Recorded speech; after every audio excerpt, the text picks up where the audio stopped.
हे ईश्वर हामीपट्टि पनि नजर लगाइदिएछौ धन्यवाद भनेर भगवानको स्तुति गर्नुभयो।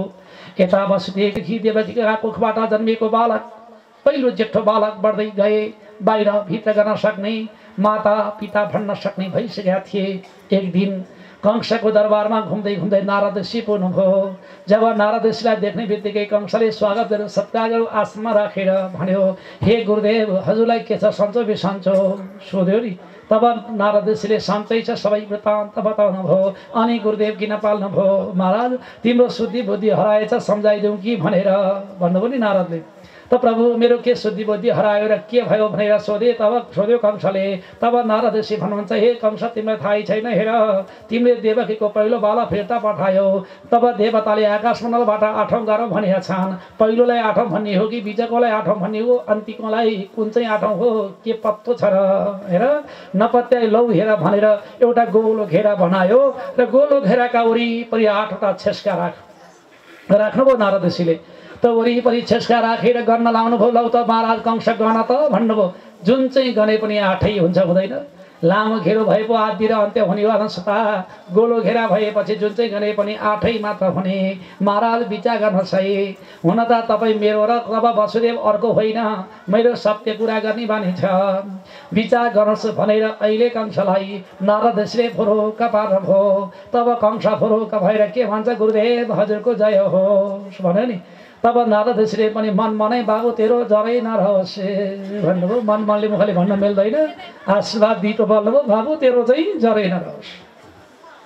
तहाँबाट नारद ऋषि विदा भएर सत्यलोकमा जानुभयो। यताबाट कंसले तब खबर पठायो, हे वसुदेव तिम्रो तब पहिलो गर्भ झट्टै लिएर हुनु। तब हिजो मारे भए आजसम्म खाउनेको हुन्थ्यो होला। आज बाबा आमा भन्न सक्ने बालकलाई बिचरा वसुदेवले डोराउँदै लानुभयो। र दरबारका अगाडिपट्टि ठुलो पटानीमा बढे मानको ढुङ्गो थियो। त्यही ढुङ्गामा लगेर पापी कंसले बालकको गोडा समाएर फनन्न घुमाएर हरिओम तत्सत जेठो छोरालाई पापीले मारिदियो। त आदरणीय श्रोतृवृन्दहरू आफ्नै भान्जोलाई हत्या गर्यो पापी त्यहाँभन्दा दुनियाँमा अपराधीको भयो। र हेर्नु पृथ्वीमा जब 3टा पाप बढेर जान्छ अनि पृथ्वीलाई भार हुन्छ रे। 3टा पाप भने के हो? गो हत्या, बाल हत्या अनि भ्रूण हत्या। र आदरणीय भक्तजनहरू सबैभन्दा कठोर पाप हो गर्भपतन, दोस्रो पाप हो नारी र गौ माताको हत्या र तेस्रो पाप हो बाल हत्या। यी 3वटा पाप जब पृथ्वीमा बढ्छ तब पृथ्वी माता बेला बेलामा काम्न थाल्दछिन्। त्राही हुन्छ। स्वयं धरती माता काम्न लागिन्। बालक हत्या गरेपछि पृथ्वीलाई साह्रै डाहा भयो। आमा काम्न लाग्नुभयो। जब पृथ्वी माता कामिन् गाईहरू रुन लागे। गाईहरूका आफ्ना बाछाहरू पनि तब पीडा र छटपटीले पीडित हुन लागे। त्यति मात्र हो र तब राज्यमा अनेक अनिष्ट हुन लाग्यो। तब पापी कंसका कुकर्मले पृथ्वी माता बेला बेलामा त्राही बन्थिन्। नदीहरू विपरीत गतिमा बग्न लाग्थे। त्यो पीडा र छटपटीलाई सहन नसकेर सारा देवताहरू रुँदै रुँदै क्षीर सागरमा गएर भगवानको स्तुति गर्न लागे। पापी कंसका पाप बढ्दै गयो। जेठो छोरो मार्यो, माइलो छोरो मार्यो, साइलो छोरो मार्यो। यसरी क्रमैसँग देवकीका कोखबाट जन्मेका 6वटा बालक हत्या गरेपछि धरती माताले गाई रूप लिएर सागरमा गएर भगवानको स्तुति गर्नुहुन्छ। आनन्द गन्ध भगवानको परमात्मा भगवानका प्रतिमा सारा देवताले स्तुति गर्नुभयो। धरती माताले स्तुति गर्नुभयो, हे परमात्मा पापी कंसको अत्याचार दुराचार भ्रष्टाचार बढेर सिमाना नागिसक्यो। आदरणीय भक्तहरू सबैको सिमाना हुन्छ। अति गर्नु अत्याचार नगर्नु भन्छन्। अहिले पापीले अत्याचार गर्यो पृथ्वीलाई साह्रै पीडा भयो नि भगवान आफ्नै बहिनीका छोरा 6वटा मारिसक्यो। प्रभु के गर्ने भनेर देवताले आकाश मण्डलबाट बिन्ती गरी स्तुति गरे। अनि भगवान ब्रह्माण्डका मालिक नारायणले आकाशवाणी गएर भन्नुहुन्छ, हे देवता हो पीर मान्नु पर्दैन। अब देवकीका 7औं गर्भमा गएर शेष भगवानले वास गर्नेछन्। 6 महिना पुगेपछि म अन्तै सारिदिउँला। र 7औं गर्भ पूर्ण भएपछि 8औं गर्भका रूपमा म आफै गएर बसौँला। र योग मायाले तब गएर गोकुलमा नन्द बाबाकी पत्नी यशोदा मैयाका घरमा जन्म लिनु। र म सारा काम आफ्नै व्यवस्था अनुसार चलाउँला भनेर परमात्माले अहिले आकाशवाणी गएर सबै देवतालाई सान्त्वना दिनुभयो। सारा देवताले परमात्माका प्रतिमा पुष्पवृष्टि गरे। फुल्लावा अबिरहरू चढाएर भन्न लागे, आनन्द गन्ध भगवानको सबै खुसी भए अवस्था। अब भने पापी कंसको दिन अन्त्य हुन लाग्यो। अब ब्रह्माण्डका मालिक भगवानको धराधाम अवतरित हुनेछ। अब पक्कै पनि दुःखका दिन गए भने देवता धन्य बने, धरती माता पनि धन्य धन्य बन्नुभयो। दिन प्रतिदिन बित्यो। केही कालपछि ब्रह्माण्डका मालिक भगवानको कृपाबाट वसुदेवदेखि देवकीका कोखमा ब्रह्माण्डका मालिक भगवानको निगाहद्वारा तब शेष भगवान गएर गर्भमा बस्नुभयो। 6 महिना भएको थियो। एक राति निदाएका बेलामा देवकीले पत्तै नपाइकन गर्भका बालकलाई योग मायाले रोहिणीमा सारिदिनुभयो। बिहान उज्यालो भएर यसो थाम्दा पेटमा बालक छैन, लौन नि कहाँ गयो होला, आज मेरो गर्भका बालक नष्ट भयो भन्ने खैला बैला मचियो। यो खबर कंसले पनि सुनेछ। त्यो खबर कंसले पनि थाहा पायो। देवकीको 7औं गर्भ बिचैमा नष्ट भयो रे। अब पक्कै पनि 8औं गर्भ जन्मिन्छ होला भनेर पापी कंसले अब वसुदेव देवकीलाई सुरक्षा दिनु पर्यो भनेर आजै पापी कंसले गएर वसुदेव देवकीका हातमा हतकडी गोडामा नेल लगाएर घाँटीमा डोरीले कसेर तब देवकी र वसुदेवलाई आज नै कारागारमा बन्दी गरायो। आदरणीय भक्तजनहरू, संसारमा दुःखको सीमा हुन्छ। अति दुःख नपाइकन सुन्नामा नपुगिकन एक बाटो सुरु कसैको पनि हुँदैन। हेर्नु, कतिपय दुःख पाए हामीलाई भगवानले दुःख दिए भनेर दुःख मान्छन्, तर अवस्था दुःख मान्नु पर्दैन, किनकि हाम्रो प्रारब्धमा जति लेखिया छ त्यो हामी सबै भोग्न आएका हौँ। कसैको देखेर घट्दा पनि घट्दैन, कसैले बडा कठै भनेर बढ्ने पनि होइन, घट्ने पनि होइन। जसको जसको ललाटमा जति सुख दुःख लेखिया छ त्यो नभोगी सुखै पाइन्न। हेर्नु, कति माए भए पनि भाग्य परिवर्तन गर्न कसैको केही लाग्दैन, लाग्छ त विचार गर्नुहोस् त। भाग्य परिवर्तन गराउन सक्ने भए अर्काको नसके पनि त छोराछोरीको त परिवर्तन गरिदिनु हुन्थ्यो नि, होइन नारायण? हेर्नुहोस्, संसारमा आफ्ना ललाटमा लेखेको सबैले भोग्नै पर्दछ। भन्छन् नि, सही गगन बिहारी कल्मस ध्वंसकारी दश शतकराधारी ज्योतिषाम मध्यमाचारी विधिरपि विधिवत् ग्रस्यते राहुणासौ लिखितमपि ललाटे प्रज्वलितो कः समर्थ। अरे नि, आकाश मण्डलमा स्वतन्त्र भएर हिँडिरहने भगवान सूर्यनारायण जस्तालाई पनि एक दिन लाएर राहुले गस्त गएर ग्रहण लाग्नुपर्छ भने अवस्था मानव जीवनमा ग्रहण लाग्नु त स्वभावै हो। यो संसारको कर्मगति हो। आज कहाँ छौँ, भोलि के हुन्छ, आज कस्तो अवस्थामा छौँ, भोलि के अवस्थामा जान्छौँ, यो भन्दा पछि 1 सेकेन्ड परका कुरा पनि हामी कसैलाई थाहा छैन। छ त कसैलाई थाहा छैन जस्ता। हामीलाई यो भन्दा पछाडि 1 सेकेन्डको पछि के हुन्छ, आँखा झिमिक्क झिम्काउँदाखेरि त्यो भन्दा पछिको समेत पनि हामीलाई थाहा छैन। तर पनि हामी के भन्छौँ, भोलि यसो गरौँला, पर्सि त्यसो गरौँला। नारायण, हेर्नुहोस्, त यो सबै हाम्रो अहङ्कार मात्रै हो। भगवानको इच्छालाई कसैले परिवर्तन गर्न सक्दैन।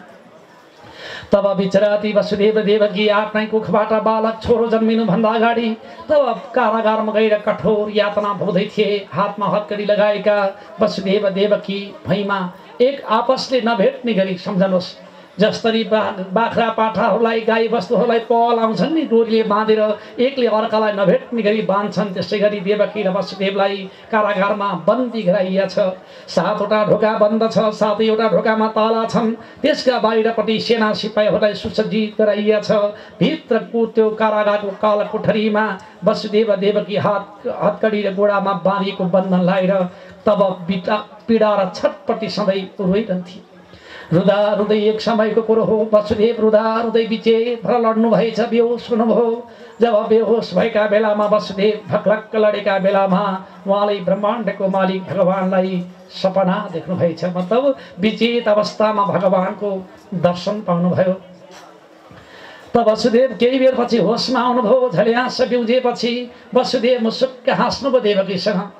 आफ्ना पतिदेव भैमा लडेको देखेर रोइरहेकी देवकी जब पतिदेव बेउजनी बेलामा मुसुक्क हाँस्या देखेर मनमा आनन्द भयो नि त। आफ्ना पतिदेव उज्यालो मुखलाको देखेर देवकी परबाट हात जोडेर भन्नुहुन्छ, हे स्वामी, के भयो, किन हजुर हाँसी बक्सिया? केही कतै विचेत अवस्थामा केही सङ्केत मिल्यो सोधिन्। तब वसुदेवले आँखा भरि आँसु काढेर अति हर्षको आँसु बगाउँदै फुरुक्क परेर के भन्नुहुन्छ, देवकी, अहिले म विचेत भएर लडेका बेलामा ब्रह्माण्डको मालिकको मैले दर्शन पाएँ, भगवान देखे। अरे भगवान देखे भनेपछि देवकी मक्ख परेर अझै गर्वपूर्वक भन्नुहुन्छ, प्रभु कस्तो देख्नुभयो?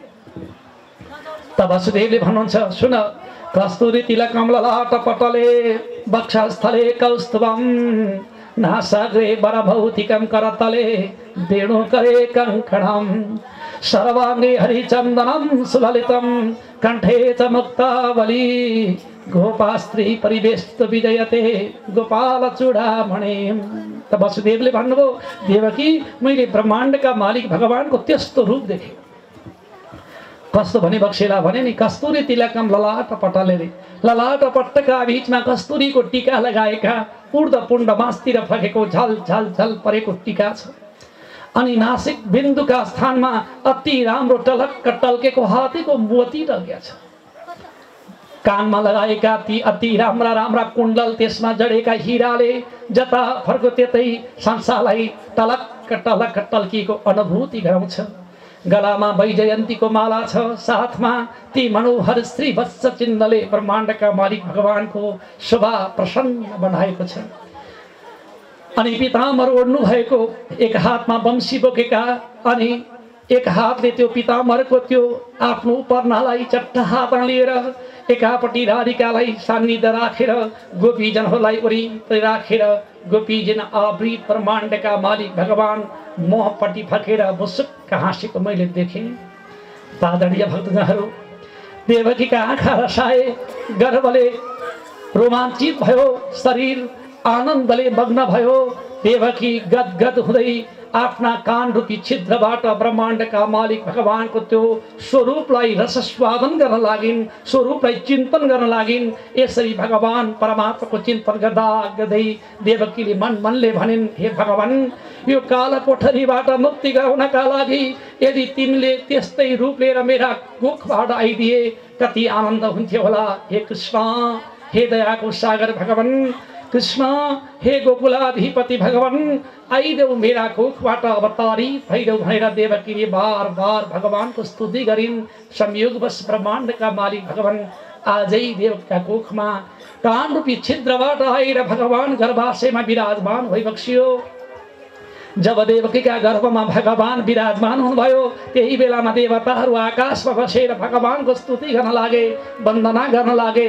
भगवानको गर्भगत स्तुति गर्छन् देवताले। परमात्मा भगवानको सवारी हुन आँट्यो भनेपछि देवता दङ्ग परेका छन्।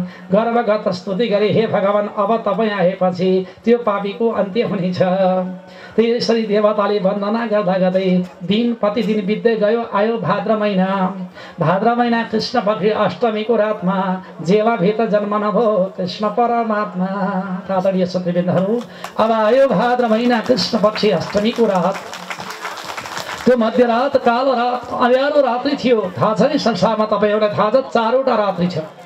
अति महत्त्वपूर्ण रात्रि 4वटा के हो? पहिले मोह रात्रि, दोस्रो काल रात्रि, तेस्रो शिवरात्रि, 4औं सुख रात्रि। हैन? भगवान कृष्ण आउने मोह रात्रि भनिन्छ, लक्ष्मी आउने रातलाई सुख रात्रि भनिन्छ। त्यसै गरी परमात्मा भगवान भोले बाबा आउने रातलाई शिवरात्रि भनिन्छ भने महाकाली आउने रात्रिको नाम हो काल रात्रि। अहिलेको रात्रिको नाम हो मोह रात्रि।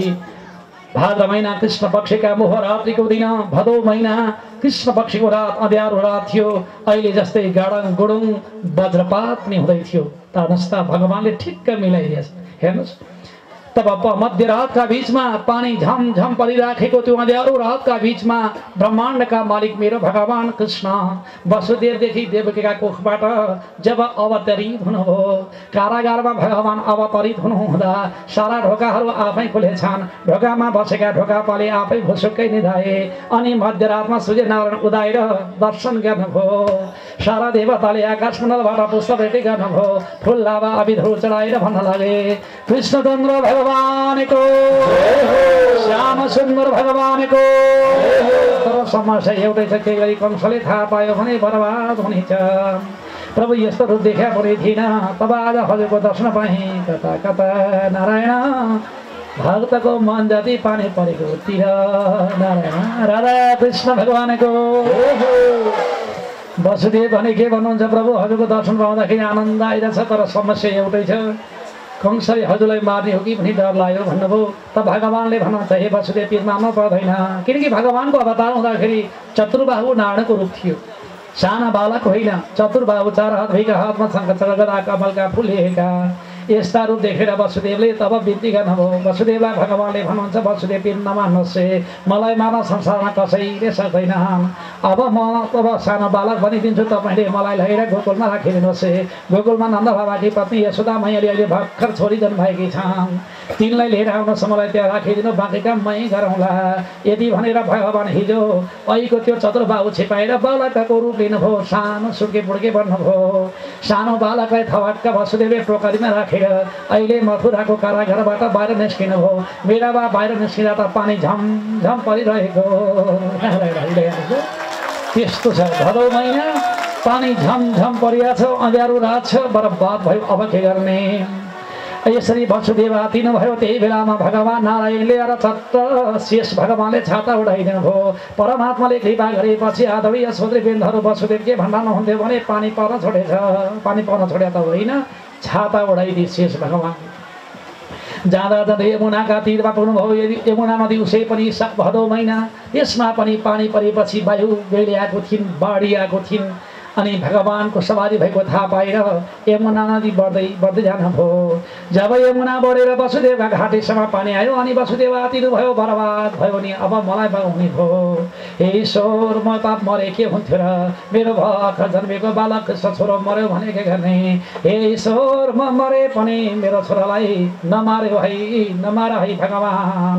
मेरो छोरालाई पानीबाट बाहिर निकाल्यो भएर वसुदेव रुन लाग्नुभयो। मतलब छोरा टाउकामा बोकेको छ टोकरीमा, अनि वसुदेव रुन लाग्नुभयो। त वसुदेव रुन लागेपछि भगवानलाई थाहा भयो कि बाबा आत्तिनु भयो भनेर आफ्नो कोमल चरण लगेर थपक्क यमुनालाई छाइदिनु भयो। भगवानको चरण स्पर्श गर्नलाई लोभिएकी यमुना गङ्गाले भगवानको चरण स्पर्श गर्न पाएपछि माथिको नदी टक्क रोकियो, तल्तिरका बगेर गयो, बिचमा रस्ता बनेछ। त आदरणीय भक्तहरू पछि पहिला शङ्का लाग्ला कि नदी पनि रोकिन्छ र भगवानले रोक्न चाह्यो भने ब्रह्माण्डले रोकिन्छ, नदी रोक्न के गाह्रो भयो र, होइन? भगवानले चाहे संसार 1 मिनट मात्रै 1 सेकेन्ड मात्रै रोकिदिए भने संसार हरिओम तत्सत भने यस्ता जगतका मालिक भगवानले तब नदी रोक्नुभयो। वसुदेव दङ्गा पर्नुभयो, बाटो बढ्यो, बाटो जब नदीमा सरासरी जानुभयो। गोकुलमा जब नन्द बाबाका घरभित्र जाँदा त यशोदा मैयाले भर्खर छोरी जन्माएकी, धाई सुसारे कोही पनि रहेनछन्। यशोदा भैमा बिचे घर लडिरहेकी थिइन्। अगाडिपट्टि भर्खर जन्मेकी छोरी च्याँ रोइरहेकी। वसुदेवले थवाका आफ्ना छोरालाई भैमा राख्नुभयो। त्यहाँ जन्मेकी बालिकालाई टोकरी माथि राखेर अनि आफ्ना छोरालाई पर पुगेर भक्क भक्क हेर्नुहुन्छ। हे बाबु, जङ्गलमा ल्याएर छाडिदियो। बाबाले भयो चित्त नदुखाऊ है बाबु, भाग्य भए फेरि भेटौँला, नत्र बाउ छोराको भेट अन्तै यही मात्रै हो भनेर वसुदेव फरक्क फर्केर छोरालाई अति मायक दृष्टिले हेर्दै तब रुँदै रुँदै जानुभयो मथुराको कारागारमा। जब वसुदेव मथुराका कारागारमा गएर तब भित्र जाने बित्तिकै ढोकाहरू सबै बन्द भए अनि तालाहरू जस्ताको तस्तै भयो। भित्र पस्ने बित्तिकै हातका हत्कडी र गोडाका नेलहरू पनि बन्द भयो। र यशोदा मैयाका अगाडि तब नन्द बाबाले वसुदेव स्वामीले तब देवकीका अगाडि बालिका थपक्क छोरी राख्ने बित्तिकै ती बालिका च्याँ रुन थालिछन्। सुन्नुभयो, बालिका रुने बित्तिकै ऐ ढोका निदाइराखेका थिए। ढोका पालीहरू जसरी कथा सुन्न बसेका अल्छी श्रोताहरू झपक्क निदाएका बेलामा पण्डितले जय भन्दा झल्यास बिउजन्छन्, त्यसै गरी ती ढोकामा बसेका ढोका पाले पनि बालिका च्याँ रोको सुनेपछि झल्यास बिउजछन्। यसो हेर्दा त बालिका पो जन्मेछन्। हत्तपत्त गए महाराज कंस, तपाईँको काल जन्मेछ भन्दै पापी कंस सरासर हात हतिया लिएर आयो अनि आएर के भन्छ, हे देवकी त्यो बालक दिइहाल, म मारिदिन्छु। दाजै, छोरा होइन छोरी जन्मिया छिन्। यी सानो छोरीले हजुरलाई के गर्छिन् र? बिन्ती लाओस् महाराज, मेरो 7वटा बालक नष्ट भइसके, एउटी भागी छोरी हजुरको पनि त भान्जी हो नि दाजै, एउटी छोरी दिनुहोस्। काल कसैले पनि पुरस्कार दिँदैन। देव भन्दै गएर देवकीको हातबाट बालिकालाई थपक्क खोसेर पापी कंसले ती बालिकाका गोडामा समाएर झुन्याएर जहाँ पहिलाको बालक मारेको थियो त्यही ढुङ्गो भएका ठाउँमा लिएर गएछ।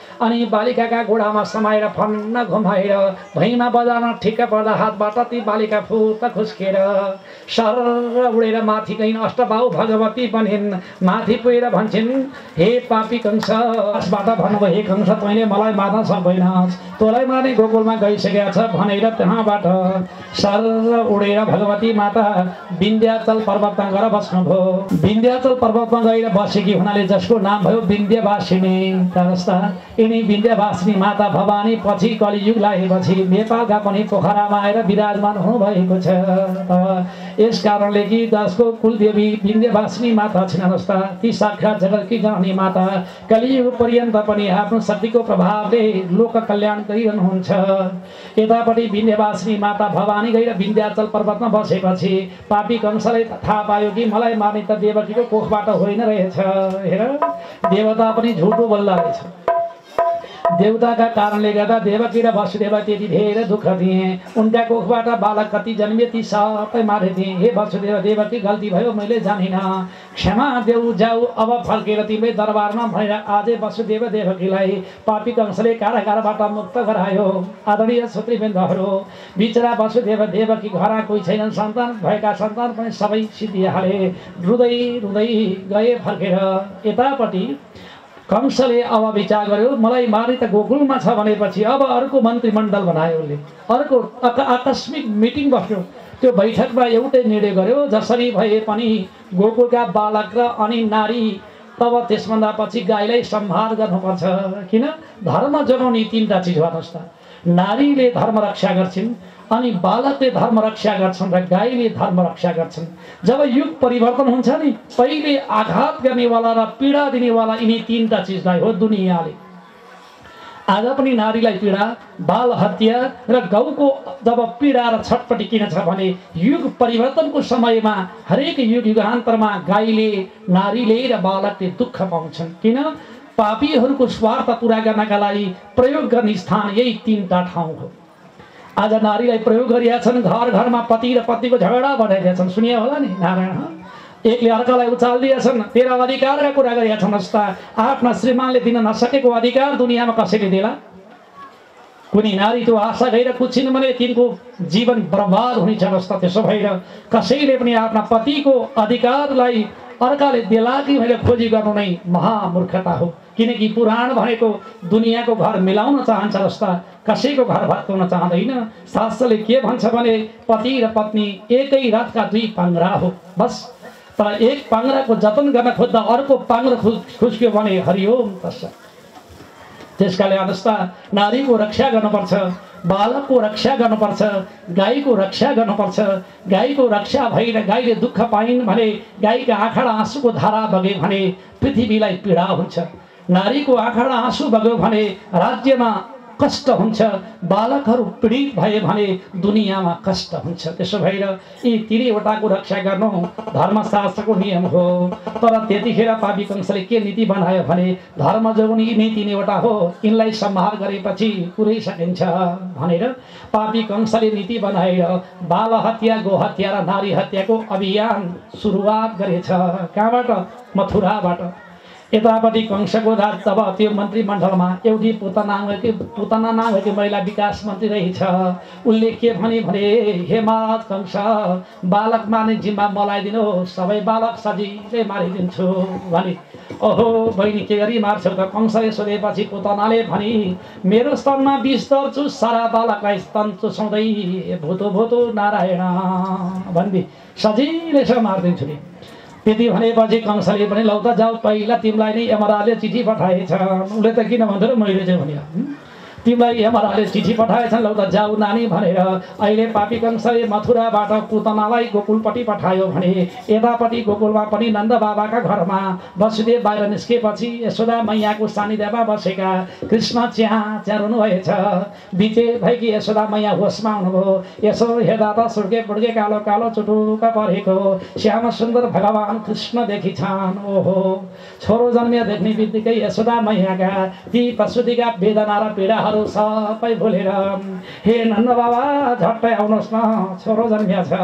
नारायण हरि हेर्नु छोरो सबैको सबैभन्दा प्यारो वस्तु त्यो पनि बुढेसकालको छोरो नि होइन। नारायण हेर्नुहोस् नन्द बाबाको उमेर बुढेसकाल आइसकेका थियो, अहिलेसम्म सन्तान थिएनन्। सम्पत्ति कति थियो थाहा छ?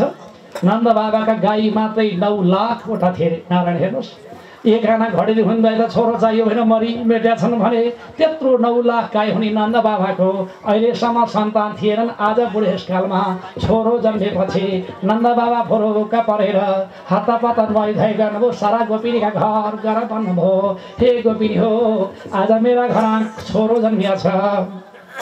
भोलि बिहान उज्यालो भएपछि नन्द उत्सव मनाउनु पर्छ, झट्टै आऊ है भनेर सबै गोपिनीलाई घर घरमा निम्ता गर्न भन्नुहोस् त। मैले पनि हिजो तपाईँहरूलाई निमन्त्रणा गरेका थिएँ। भोलि भगवान कृष्णको अवतार हुँदैछ।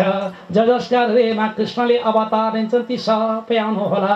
जसका हृदयमा कंसले अवतार लिन्छन् शनिबारको दिन फिल्म हेर्न जानुहोला भनेको थिएँ नि।